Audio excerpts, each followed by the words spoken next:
Oh, wow. Boobies.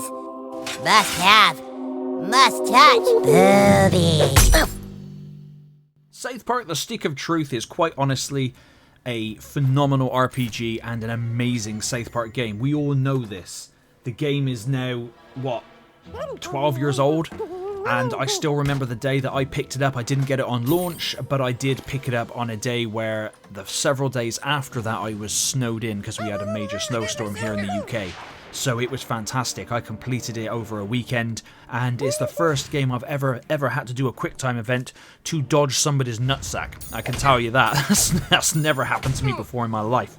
The things that Matt Stone and Trey Parker and their team have done in this game and how they got away with it is exactly the same feeling on how they got away or get away with it, whatever they do in their show. I've been a huge fan of South Park since the 90s. I tricked my mother into recording it off of Comedy Central whenever it was, 99, 2000, and because it was obviously the rage, and she thought it was just a cartoon, and she said, well, why is it on so late if it's for kids? And of course I wangled it by saying, oh, it's the time difference, isn't it? Because it's an American program, so, you know. And she was like, oh, that makes sense. And of course then, it wasn't until the movie came out, Bigger, Longer and Uncut, that she then realised that, because of course they swear their ass off there, she realised that it was not for children. However, the damage had already been done. I was a South Park kid. She had to get over it.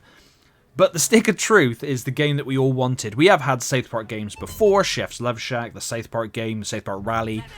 They've all been meh, really. But Stick of Truth, especially for someone like myself who was a massive RPG fan, a JRPG fan, this was just gold. It had everything in it. The art style is amazing. I don't like the look of the new South Park game, the Snow Day one. I don't like the art style of that. I think they should have stuck with the art style they have with Stick of Truth and Fractured But Whole. Now, I have Fractured But Whole, but I have not completed it yet. So I don't even think I've played it. But I do own it, so I am going to go through that and give that one a munch. But The Stick of Truth is still 100% worth playing now, 12 years later. It's not overly long. I think if you just plow on with the main story, you can get it done in like 12 to 15 hours, I believe. But there are side quests and there are loads of things to find, like the Chin Pokemon, which is hilarious when you pick them up.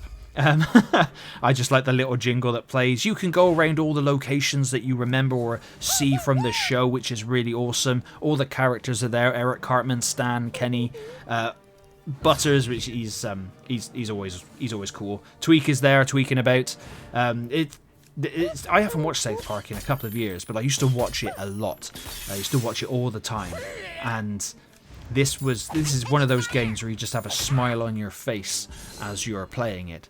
It's so much fun, and hopefully they do make another one, but not like Snow Day. But we'll see how Snow Day does. They've also gone the cooperative route with Snow Day, so I don't know if it's a continuation. I know it's the New Kid saga, so you get to create your own character, which is really awesome. There's all the vulgar language, there's the vile stuff, there's Nazi abortion babies, which is a sentence I never thought I'd say.